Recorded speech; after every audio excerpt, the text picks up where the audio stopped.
ยุกระจายเสียงแห่งประเทศไทยจังหวัดลำพูนสำนักประชาสัมพันธ์เขต 3 กรมประชาสัมพันธ์ส่งกระจายเสียงในระบบ FM Stereo Multiplex ความถี่ 95 เมกะเฮิรตซ์ ช่วงเวลาจากนี้ไปเชิญท่านติดตามรับฟังรายการสภาเกษตรกรพบประชาชนครับ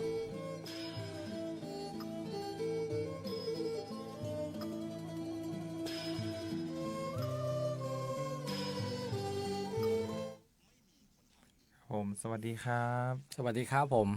ครับกลับมาพบกันอีกครั้งนะครับกับรายการสภาเกษตรกรพบประชาชนนะครับผมวันนี้ก็อยู่กับผมนะครับน้ำแข็งกันทรักษ์สมานนะครับนักวิเคราะห์นโยบายและแผนนะครับผมครับผมโก้นะครับกิตติพิษดาชนบทครับนักวิชาการเกษตรนะครับผมครับผมพวกเราก็จะนำเอาข้อมูลข่าวสารดีๆนะครับผมมาแบ่งปันให้กับพ่อแม่พี่น้องเกษตรกรและก็ประชาชนทุกท่านรับทราบนะครับครับก็เป็นข่าวสารบ้านเมืองนะครับแล้วก็รวมทั้งเฉพาะเจาะจงเรื่องด้านการเกษตรนะครับช่วงนี้ก็ข่าวสารก็ค่อนข้างที่จะหลากหลายหลากอารมณ์นะครับทั้งการปะทะตามแนวชายแดนใช่ครับครับแล้วก็แข่งกีฬาซีเกมครับเขาเรียกว่านะหลากหลายอารมณ์ภาวะเศรษฐกิจอีกครับครับผมซึ่งเราก็ต้องสู้กันต่อไปครับให้กำลังใจนะครับอีกนิดเดียวนะครับก็จะเป็นส่งท้ายปีใหม่ส่งท้ายปีเก่าต้อนรับปีใหม่ครับผมครับเรื่องแรกครับเรื่องแรกมาวันนี้ครับก็จะเป็นเรื่องเกี่ยวกับนะครับในส่วนของภาคการเกษตรอีกอันนี้ก็จะเป็นเกี่ยวกับโดยตรงของสภาเกษตรกรแห่งชาตินะครับโดยสำนักงานสภาเกษตรกรแห่งชาติรวมทั้งสำนักงานสภาเกษตรกรจังหวัดนะครับก็จะเป็นการขับเคลื่อนนะครับเกี่ยวกับแผนแม่บทนะครับเพื่อพัฒนาแผนแม่บทเพื่อพัฒนาเกษตรกรรมนะครับฉบับที่2ซึ่งในแผนเนี่ยมันก็จะเกี่ยวกับเรื่องของการแผนพัฒนาเกษตรกรรมต่างๆไม่ว่าจะเป็นเรื่องของเป้าหมายเรื่องของการมีเกษตรภาคครัวเรือนเกษตรกรมีรายได้เพิ่มขึ้นนะครับอย่างเช่นเป้าหมาย75%ของครัวเรือนเกษตรกรมีความเข้มแข็ง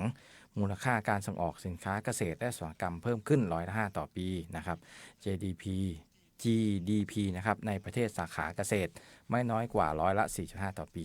รายได้เงินสดสุทธิครัวเรือนเกษตรกรไม่น้อยกว่านะครับไม่ต่ำกว่า 537,000 บาทต่อปีซึ่งในส่วนของแผนพัฒนาแผนแม่บทเพื่อพัฒนาเกษตรกรรมเนี้ยทาง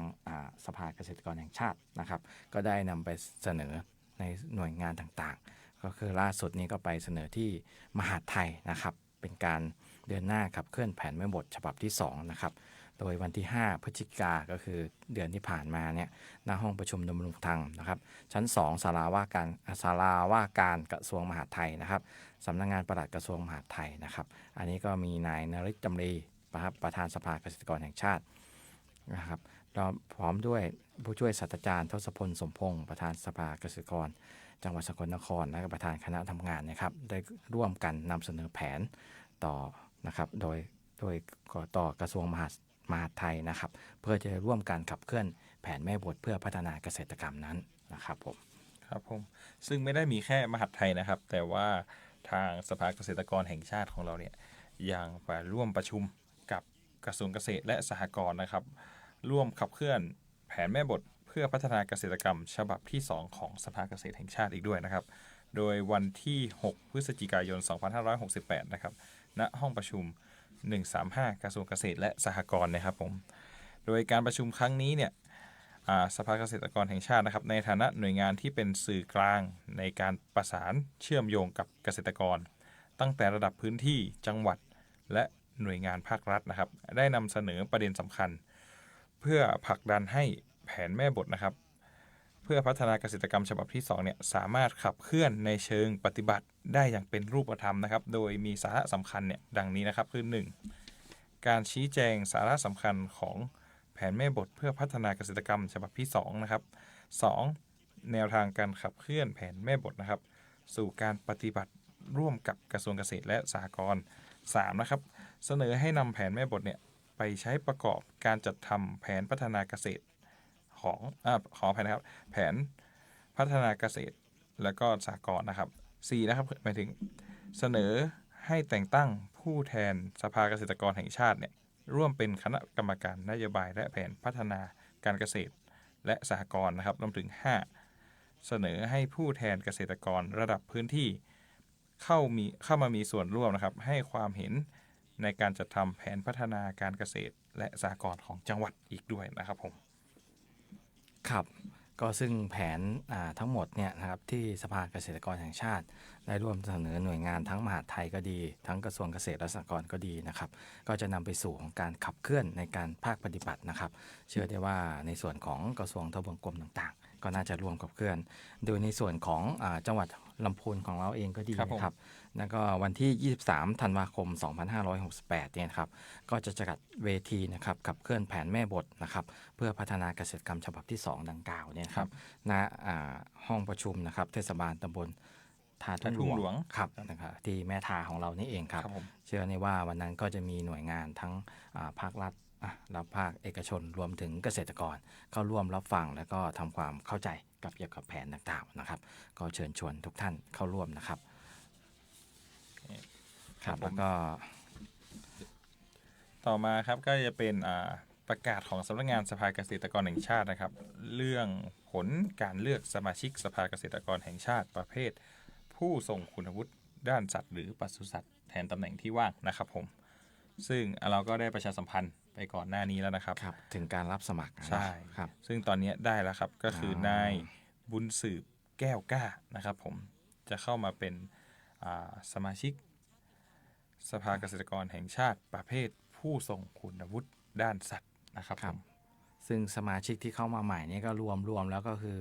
สมาชิกสภาเกษตรกรแห่งชาติรวมทั้งหมดก็จะมี100 ท่านก็จะแบ่งเป็นเป็นประธานสภาจังหวัดโดยตำแหน่งเนี่ยก็จะ17 ท่านก็จะเป็นพวกผู้ทรงคุณวุฒิหรือว่าผู้แทนในภาคการเกษตรในสาขาต่างๆไม่ว่าจะเป็นสหกรณ์ว่าปศุสัตว์พืชสัตว์ประมงพูดง่ายๆก็มีการไปเลือกทดแทนนะครับก็จะครบกัน100แล้วก็ทั้งหลายเนี่ยก็จะมาขับเคลื่อนนะครับภาคการเกษตรของประเทศไทยนะครับในเวทีต่อไป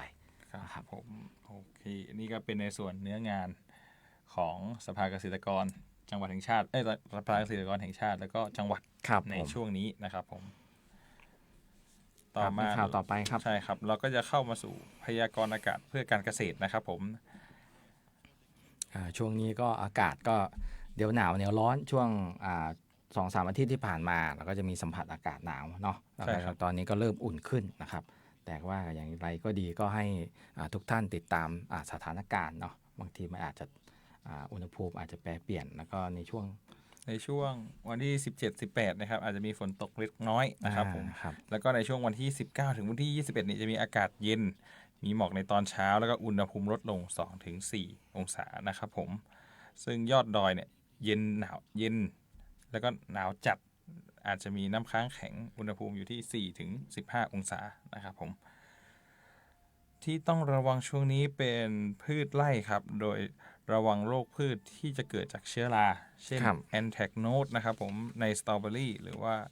หลีกเลี่ยงการให้น้ำแบบพ่นฝอยเหนือทรงพุ่มนะครับผมแล้วก็ให้ดูแล ให้ดูแลแปลงปลูกนะครับให้ระบายอากาศได้ดีนะครับผมครับก็เนื่องจากเรื่องของการพ่นละอองฝอยเนี่ยมันก็จะมีพวกละอองน้ำเนาะไปเกาะตามต้นเกาะอะไรต่างๆแล้วสภาพอากาศที่มันเย็นอย่างเงี้ยมันก็จะทำให้ถ้าปกติถ้ามันอุ่นมันอะไรมันเราพ่นแล้วก็เพิ่มความชุ่มชื้นไอ้พวกตรงเนี้ยมันก็จะระเหยไปมันก็จะไม่เป็นปัญหาแต่ถ้ามันอุณหภูมิลดต่ำลงการระเหยเกิดขึ้นได้ช้ามันก็จะมีปัญหาเรื่องความชื้นสะสมอะไรต่างๆครับ ใช่ครับส่วนอันที่2ก็คือเรื่องพืชสวนนะครับโดยเกษตรกรผู้ปลูกมะม่วงนะครับควรระวังและป้องกันโรคลาแป้งในมะม่วงนะครับเพราะฉะนั้นวิธีการป้องกันก็คือโดยการตัดกิ่งให้โป่งนะครับทำให้อากาศถ่ายเทได้ดีเพื่อลดความชื้นสะสม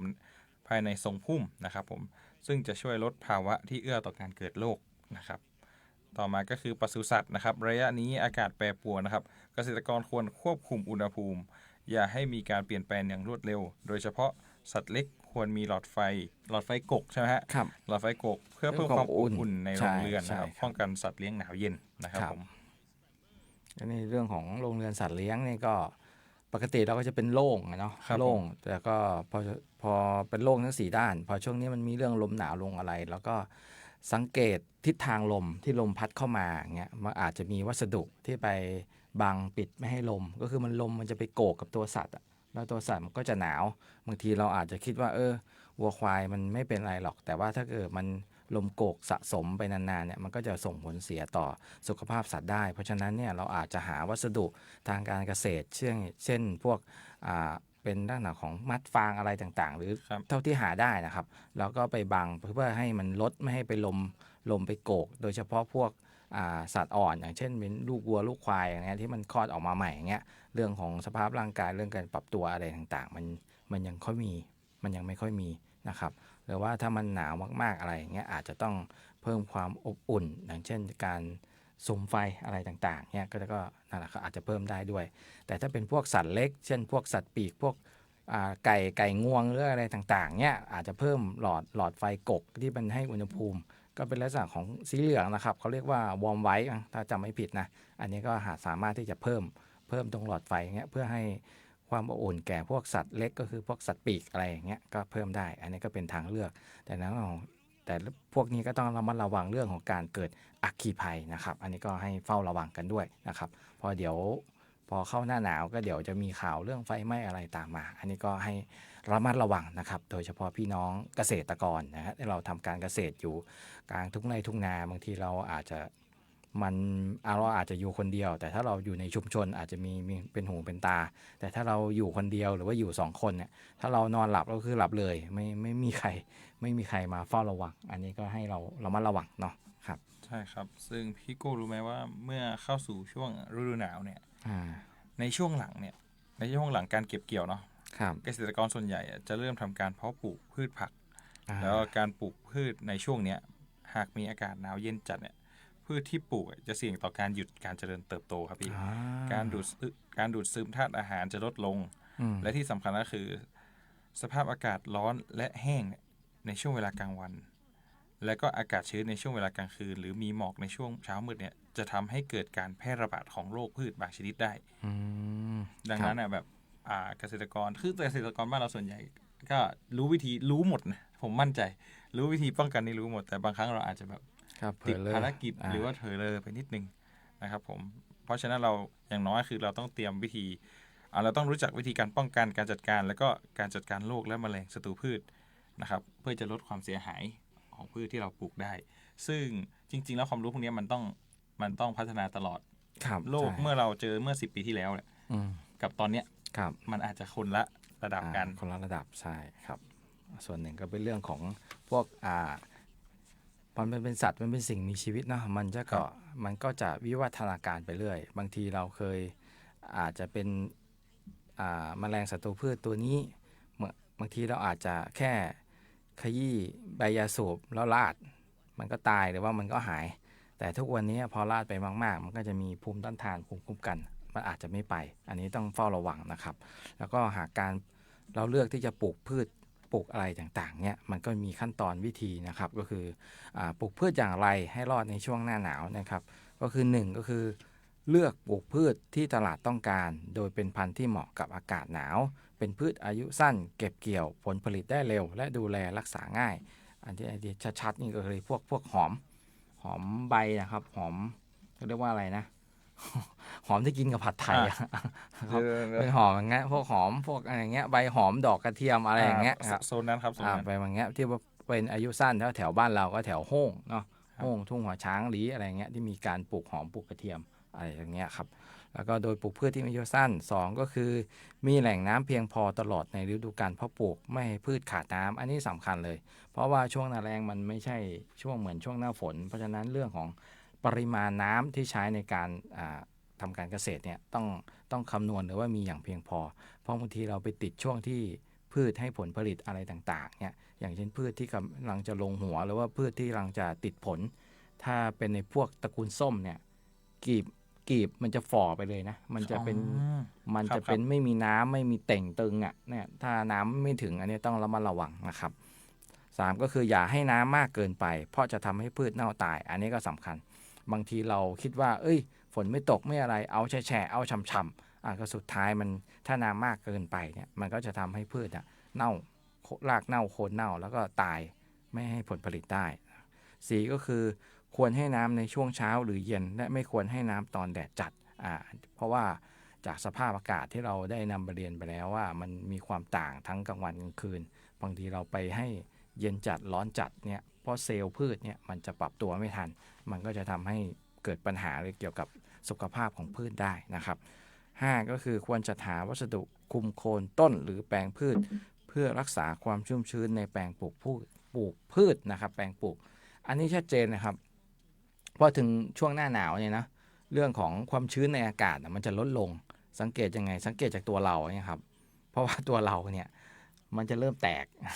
มันต้องทาครีมบำรุงผิวมีอะไรต่างๆน่าจะเป็นสัญญาณว่าความชื้นในอากาศอะไรต่างๆเนี่ยมันจะสูญเสียมันจะน้อยแล้วทำให้สิ่งมีชีวิตเนี่ยสูญเสียเพราะว่าพืชเนี่ยก็เป็นส่วนหนึ่งแล้วในดินเนี่ยเวลามันเจอสภาพอากาศอย่างเงี้ยมันจะสูญเสียความชื้นไปเร็วบางทีเราจะสังเกตได้เวลาเราลดน้ำในช่วงเนี้ยลดแป๊บเดียวฉ่ำๆสักพักเนี่ยความชุ่มชื้นหายไปเพราะฉะนั้นเราก็ต้องมีวิธีแก้ไขก็คือเรื่องของวัสดุคลุมดินก็อย่างน้อยก็พวกพืชซากใบไม้ซากอะไรคลุมไว้ก่อนเพื่อไม่ให้มันสูญเสียความชื้นจนไปเกินไปแต่ก็ไม่ได้มากจน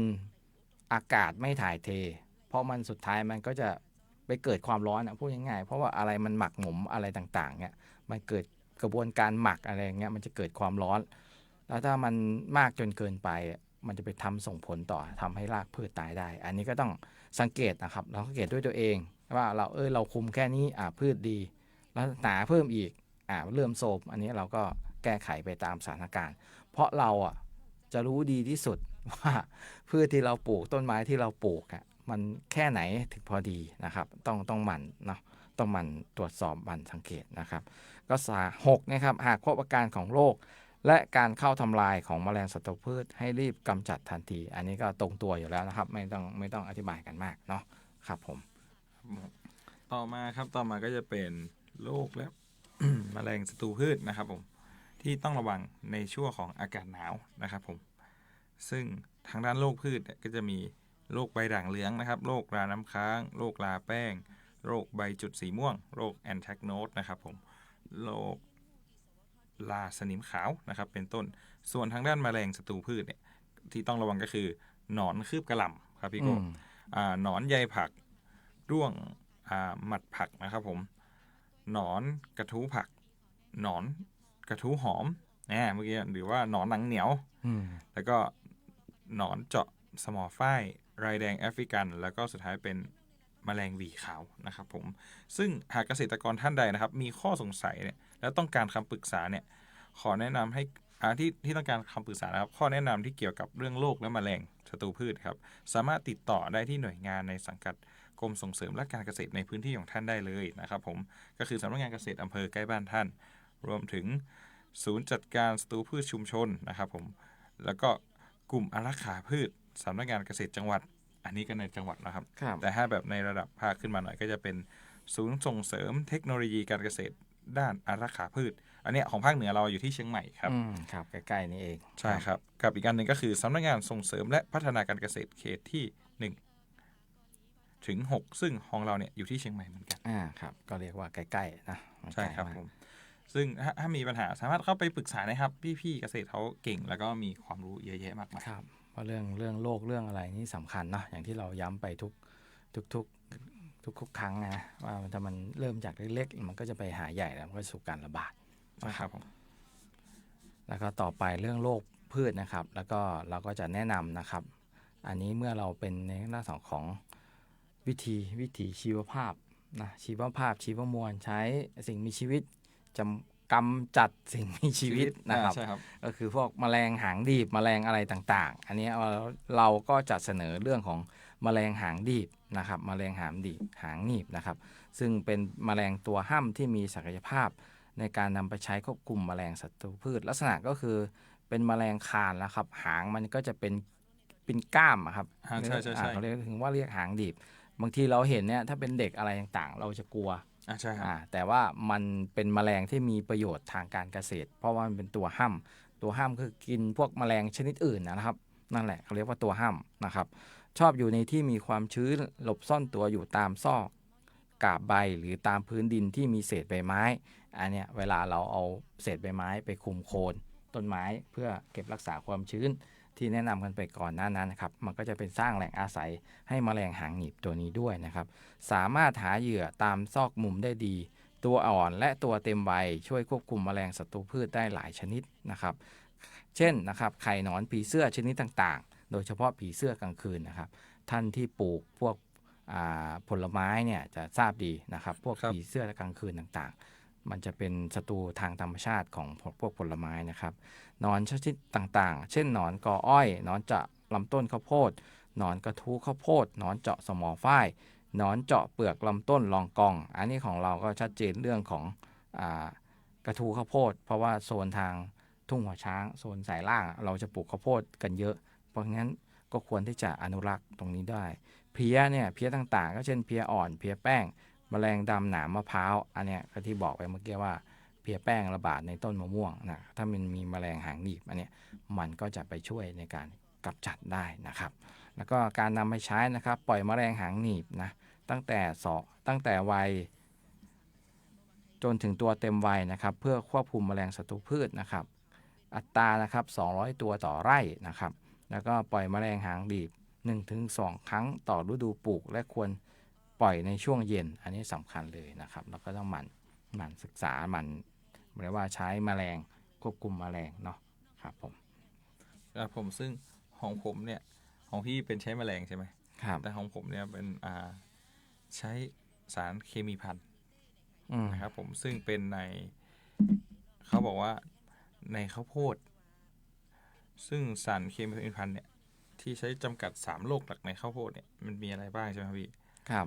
ตัวสารเนี่ยเอาชื่อเยอะมากมายเลยแต่ว่าโรคที่เอาเป็นแค่โรคก็พอแล้วเนาะครับโรคเนี่ยที่ว่าต้องให้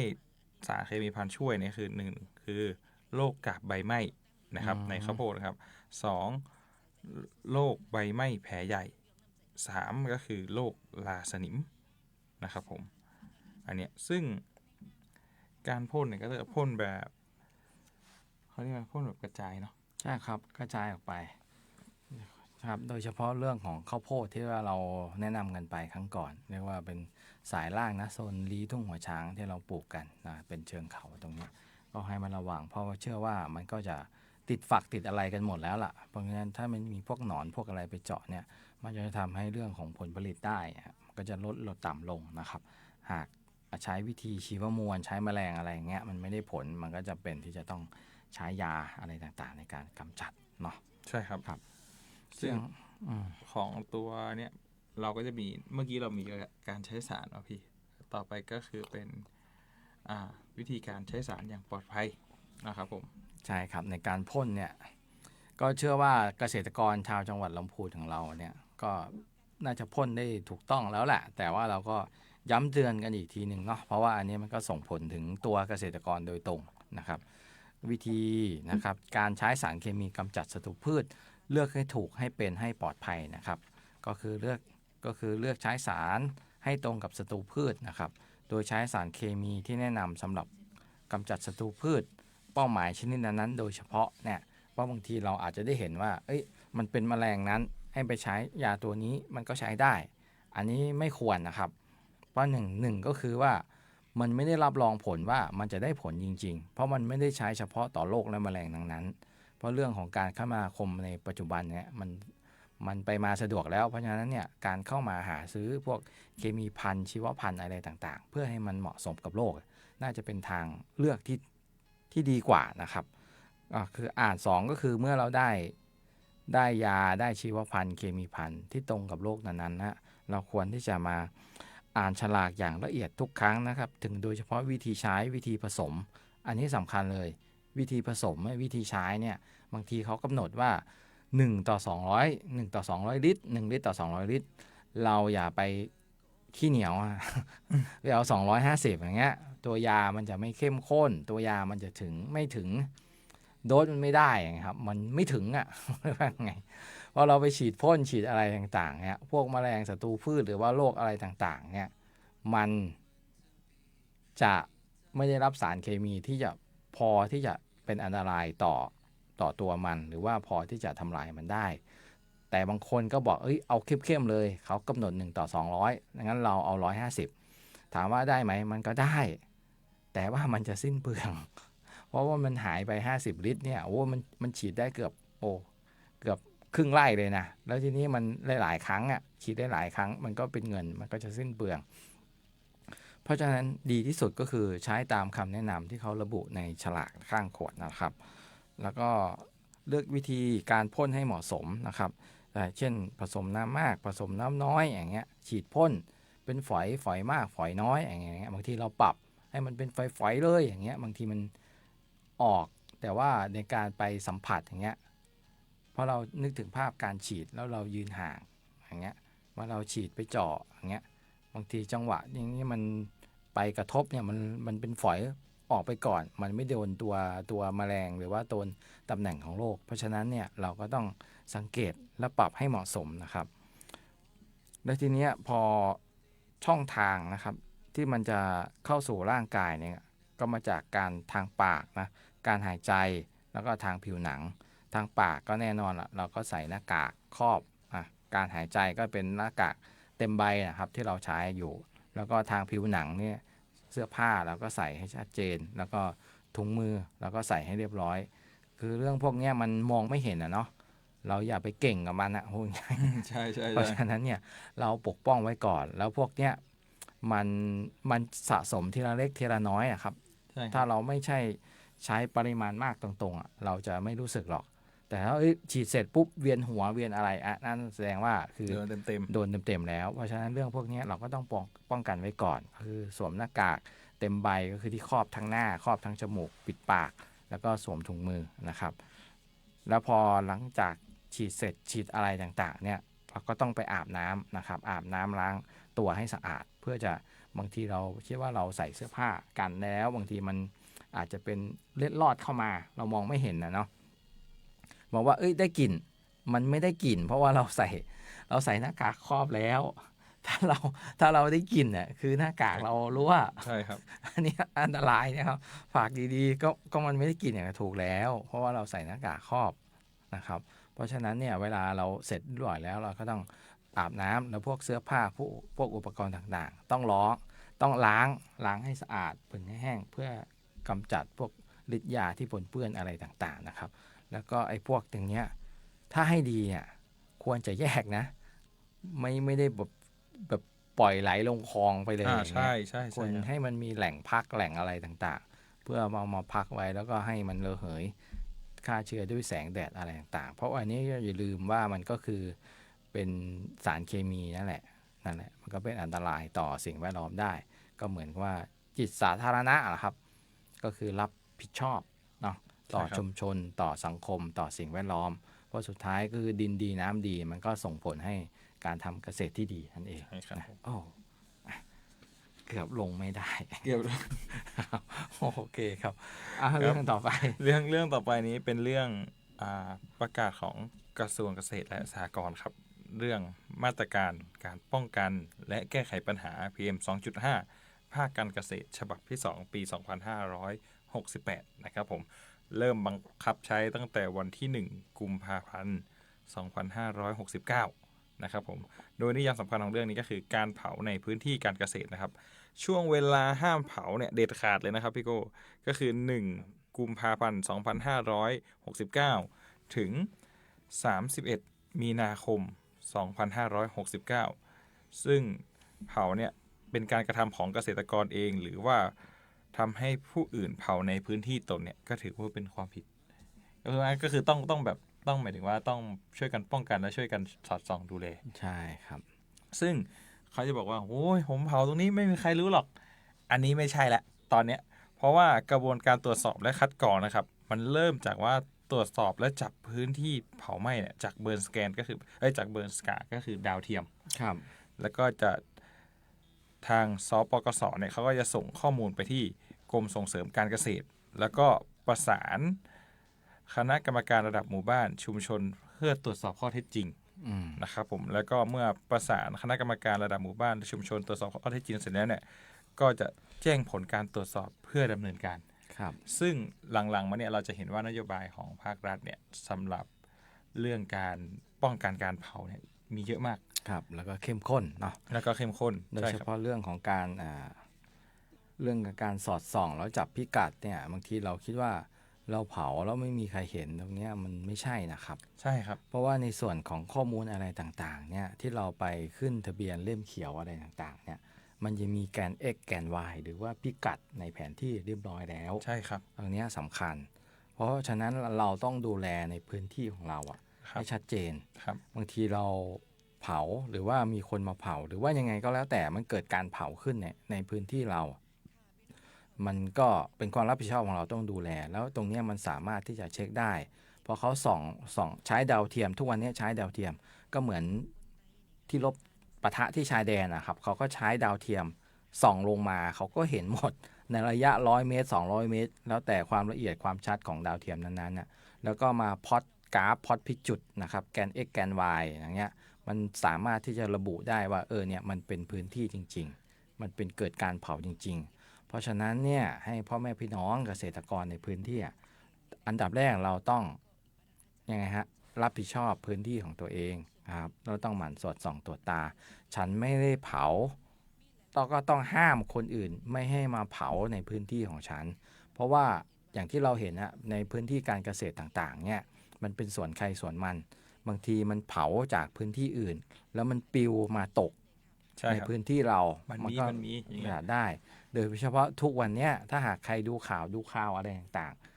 ๆประเทศไทยอาจจะไม่มีแต่ว่าเมืองนอกมันมีเหยี่ยวนักวางเพลิงความหมายก็คือว่าไอ้พวกนกพวกกาพวกเหยี่ยวอะไรเนี่ยที่เหยี่ยวว่าเนี่ยมันไปคาบเศษไม้ที่ติดไฟแล้วก็มาหย่อนลงในพื้นที่อื่นเพื่อให้เกิดไฟขึ้นแล้วเพื่อมันมีไฟลุกอะไรตามพื้นที่ป่าอย่างเงี้ยมันก็จะมีพวกสัตว์มันหนีไฟมาไอ้พวกเหยี่ยวพวกนกเนี่ยมันก็จะไปจับกินแล้วก็เหยี่ยวนกวางเพลิงนะครับแต่บ้านเราก็ยังไม่มีน่าจะยังไม่มีและขอให้มันไม่มีแต่ที่จะระมัดระวังก็คือเรื่องของไข่มดแดงรังมดแดงที่เวลามันรังมดแดงเรานึกภาพออกนะฮะมันก็จะเป็นกลุ่มกระจุกใบไม้แหละเวลามันไหม้มันก็จะไหม้อยู่ตรงนั้นสุดท้ายแล้วเนี่ยพอเข้าสู่ช่วงหน้าแล้งเนี่ยมันจะมีลมพัดบางทีไฟมันไหม้ปุ๊บรังมดแดงอยู่บนต้นไม้ลมพัดมารังมดแดงร่วงปลิวมาอีกฝั่งนึงอันนี้ก็ไหม้อันนี้ก็ชัดเจนเพราะฉะนั้นเนี่ยวิธีแก้ไขคือสอยมดแดงก่อนไม่ก็ให้ไปทางหิวแล้วก็ให้ระมัดระวังครับไอ้ตรงนี้อันนี้เป็นเรื่องจริงนะเพราะว่ามันเกิดอยู่แล้วเพราะว่าตอนเป็นเด็กเนี่ยเวลาไปเนี่ยเห็นอยู่เลยว่าไฟไหม้รังมดแดงรังอะไรที่อยู่บนต้นไม้แล้วมันปุ๊บแล้วมันก็ปลิวข้ามถนนไปอีกฝั่งแล้วก็โดยพื้นที่แห้งแล้งมันเขาไม่ค่อยมาดูแลมันก็จะเป็นป่ารกร้างอะไรอย่างเงี้ยมันก็ไหม้เกิดจุดไหม้ตรงนั้นก็ดีก็กับเพื่อนก็ไปช่วยกันดับดีครับผมโอเคก็ให้ระมัดระวังใช่ครับซึ่งเรื่องนี้ครับพี่โก้เขามีบทลงโทษด้วยนะครับหากว่าพบประวัติเผาเนี่ยบทลงโทษก็คือจะขาดคุณสมบัตินะครับในการเข้าร่วมโครงการสนับสนุนและพัฒนาศักยภาพเกษตรกรทุกโครงการระยะเวลาตัดสิทธิ์เนี่ยพอทราบเรื่องในปี69นะครับตั้งแต่1 เมษายน 2569จนถึง31 มีนาคม 2571 2 ปีเต็ม2 ปีนะครับระยะเวลา2 ปีอันนี้คือถ้าพบว่าทำผิดในช่วงของเดือนกุมภาถึงมีนานะครับผมนี่ยังไม่ทับรวมว่าถ้าเผาแล้วเผาอีกนี่จะโดนตัดไปถึงเมื่อไหร่เป็นเหมือนการกระทำซ้ำนะครับเพราะฉะนั้นเนี่ยอันนี้ต้องระลึกไว้ในใจเลยนะพี่น้องเกษตรกรจังหวัดลำพูนของเราครับเพราะโดยเฉพาะของเราเป็นพื้นที่ที่เราเรียกว่าประกาศเป็นเขตภัยพิบัติหรือว่าเนี่ยมีปัญหาเรื่อง PM ก็ถ้าจำไม่ผิดก็มีเชียงรายเชียงใหม่ลำพูนนะ3 จังหวัดเนี่ยส่วน3 จังหวัดนี้แน่ๆมีนะครับอยู่เรื่องของพรบเพราะฉะนั้นให้เราระลึกไว้ในใจเลยว่าพอเข้าเดือนกุมภาไปถึงมีนาเนี่ยคือห้ามเผาให้เราระลึกไว้ในใจเลยไม่ต้องรอใครมาประกาศแหละอดไว้อดก่อนอดก่อนเรารู้ด้วยตัวเองว่าแม่งกุมภามาแล้วเนี่ยฉันเผาไม่ได้หรอกฉันต้องระมัดระวังเขากำกับเลยครับว่าช่วงเวลาห้ามเผาเด็ดขาดนะครับ1 กุมภาพันธ์ 2569ถึง31 มีนาคม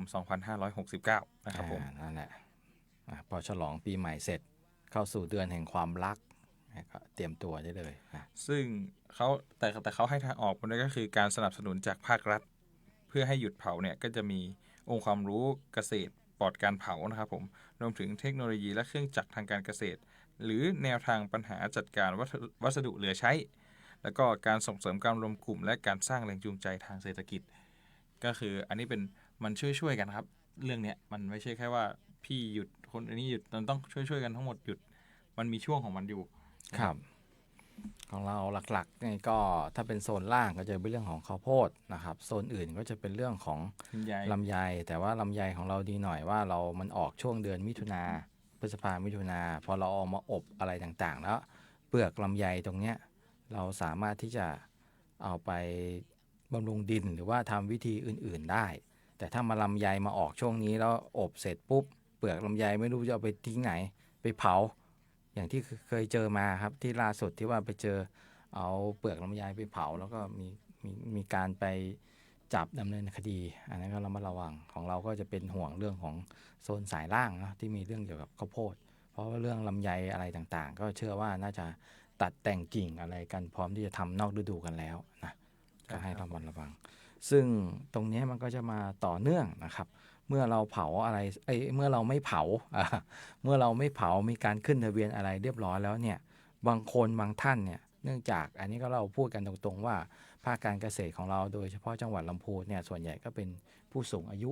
60-67 นะครับเมื่อท่านแจ้งขึ้นทะเบียนแล้วมันก็จะมีเป็นตัวแทนที่ว่าเล่มเขียวในกรณีที่อันนี้เราเอาข่าวฝากมากรณีที่เราเป็นคนที่ไปขึ้นบางคนก็เอาชื่อพ่อบางคนก็จะเอาชื่อแม่ที่ไปขึ้นโดยท่านก็สูงอายุแล้วบางท่านก็ไม่ได้อยู่แล้วก็คือเสียชีวิตนั่นแหละในกรณีที่เสียชีวิตเนี่ยต้องทำอย่างไรกับทะเบียนเกษตรกรนะครับอันนี้ก็จะเป็นคู่มือการจัดข้อมูลย้ายที่เปลี่ยนหัวหน้าหรือยกเลิกในกรณีที่ผู้ขึ้นทะเบียนเสียชีวิตนะครับ1ก็คือเปลี่ยนหัวหน้าครัวเรือนกรณีเสียชีวิตทายาทต้องเปลี่ยนภายใน60วันอันนี้เวลาเราขึ้นเล่มเขียวขึ้นเล่มเขียวนะครับจะไปเบี้ยวเขียวแล้วหิวลำไยนะครับขึ้นเล่มเขียวเนี่ยครับก็เราจะเอาชื่อพ่อไปขึ้นหรือว่าชื่อแม่ก็แล้วแต่สมมติว่าเป็นพ่อถ้าเราพ่อเสียชีวิตเนี่ยผู้ที่ทำเป็นเบอร์รองครับก็ต้องไปแจ้งภายใน60วันนะครับกรณีอื่นเช่นชราป่วยต้องได้รับความยินยอมจากสมาชิกเกินกึ่งหนึ่งก็คือสมาชิกในเล่มเขียวบางทีเราพ่อแม่ลูกอย่างเงี้ยเกินกึ่งหนึ่งก็คือ2คนนะครับก็ใส่ไป3นะครับอย่าใส่ไปเยอะเพราะมันก็เกินกึ่งหนึ่งแล้วพ่อแม่ลูกนะครับก็ไปยื่นที่สำนักงานเกษตรอำเภอเดิมคืออาเกษตรอำเภอที่เราไปขึ้นทะเบียนเล่มเขียวไว้เราก็ไปยื่นตรงนั้นเพราะบางทีพ่อแม่ที่เราไปขึ้นไว้ชราป่วยหรือว่าอาจจะเป็นสุขภาพไม่ดีอย่างญาติผมนี่ก็เป็นฟอกไตครับไม่สะดวกอย่างเงี้ยมันก็ต้องมอบเปลี่ยนผู้เป็นหัวหน้าครัวเรือนนะครับแล้วก็ย้ายสถานที่ขึ้นทะเบียนเมื่อย้ายภูมิลำเนาหรือย้ายแปลงหลักไปอำเภออื่นให้ไปยื่นเรื่องที่สำนักงานเกษตรอำเภอปลายทางที่ใหม่ที่เราย้ายไปอย่างเช่นเราทำการเกษตรประสบผลสำเร็จมีเงินมีทองแล้วอย่างเงี้ยเราอยากจะขยายแปลงสมมติว่าเราอยู่ที่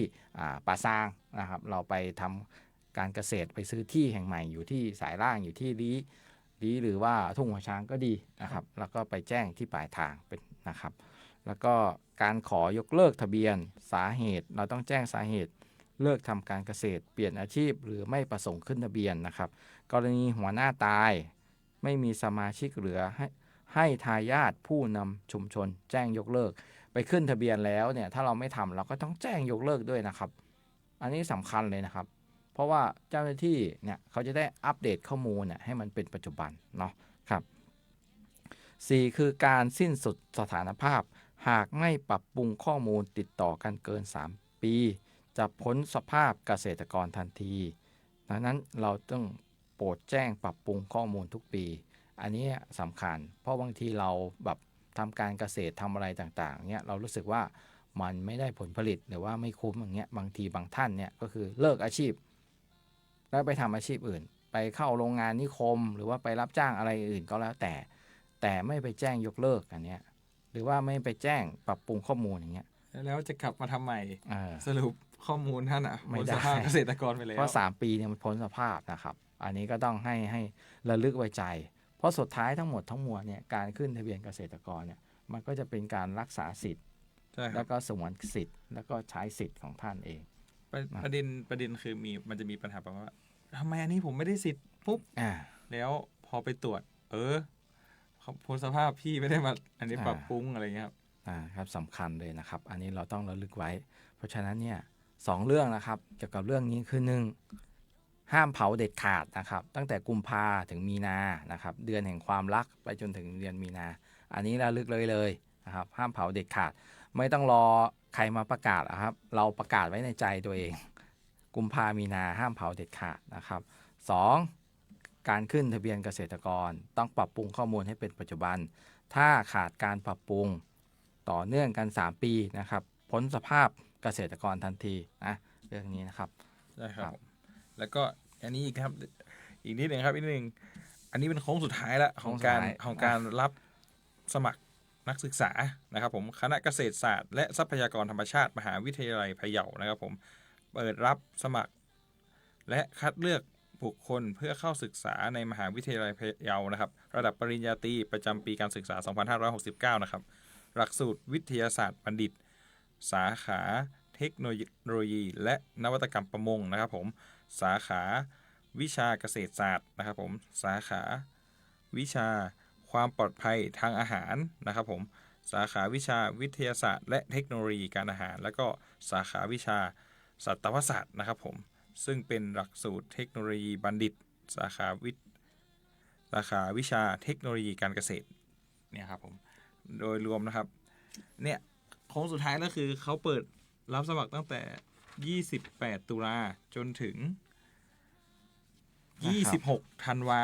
ครับใช่ ครับผมซึ่งวันเนี้ย17 ธันวา ก็อยู่ในช่วงห่วงระยะเวลาเนาะ ใช่ครับ ซึ่งถ้าสมมติว่าพ่อแม่ผู้ปกครองท่านใดถ้าสมมติว่าแบบต้องการรายละเอียดเพิ่มเติมเนี่ยสามารถติดต่อที่สำนักงานสภาเกษตรกรจังหวัดลำพูนได้เลยนะครับ แล้วก็เข้าไป Facebook Fanpage แล้ว Facebook เราเป็นไงนะตอนเนี้ย Facebook เรานะครับเตือนคนอื่นมาตั้งมากมายสุดท้ายเพจเราโดนแฮ็กครับ ครับ ใช่ครับผม ตอนนี้ใช้ชื่ออะไรอยู่ครับ ใช้ชื่อสภาเกษตรกรจังหวัดลำพูนนะครับ ใช่ครับผม ซึ่งข้อมูลรายละเอียดตรงเนี้ยสาขาวิชาอะไรต่างๆ เนี่ย ก็ไปศึกษาเพิ่มเติมได้นะครับ ตอนเนี้ย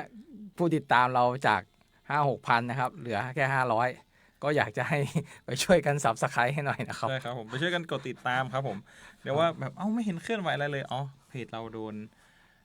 อันนี้ไปแล้วครับโดนขโมยถ้าพูดภาษาชาวบ้านโดนขโมยไปแล้วครับตอนนี้ ครับให้มาระวังนะครับ ดังนั้นถ้าพ่อแม่พี่น้องท่านผู้ปกครองท่านใดนะครับถ้าสนใจเกี่ยวกับเรื่องโควต้ามหาวิทยาลัยพะเยาคณะเกษตรเนี่ยสามารถติดต่อได้ที่สำนักงานสภาเกษตรกรจังหวัดลำพูนได้เลยนะครับให้น้องๆพิมพ์ไปก็ได้ครับใน Google มันก็จะขึ้นเบอร์โทรศัพท์ที่ติดต่อนะครับผม ครับ ต่อมาครับอันนี้เป็นเชิญชวนนะครับเกษตรและผู้สนใจนะครับฝึกอบรมการผลิตและการขยายพันธุ์พืชนะครับผมณศูนย์ขยายพันธุ์พืชที่ 8 จังหวัดลำพูนนะครับผมหลักสูตรการขยายพันธุ์พืชแบบไม่อาศัยเพศนะครับผมการปักชำและการตอนกิ่งนะครับผมซึ่งอันเนี้ยสามารถติดต่อได้ที่คุณอภิรัตน์นะครับผมครับก็โทรไปนะครับเบอร์นี้ครับศูนย์ขยายพันธุ์พืชที่ 8 นะครับ08นะครับ089ครับ850 3564นะครับก็จะเริ่มวันที่ 18 นี่แล้วเนาะครับพรุ่งนี้แหละครับ นะครับลองไปดูครับเผื่อเต็มเผื่อมีใครสละสิทธิ์อะไรยังไง เพราะมันก็เกี่ยวกับเรื่องของการปักชำและการตอนกิ่งครับอันนี้ก็เรื่องของการขยายพันธุ์พืชเนาะบางทีเรามาขยายพันธุ์พืชก็เป็นอาชีพเสริมได้นะครับครับผมวันนี้ก็ข้อมูลเนื้อหาหนาแน่นครับครับผมวันนี้ผมนะครับนักแข่งกันทรสมานนะครับผมครับผมโก้นะครับกิตติพิษดาชนบทครับครับพวกเราก็ขอลาไปก่อนนะครับครับสวัสดีครับ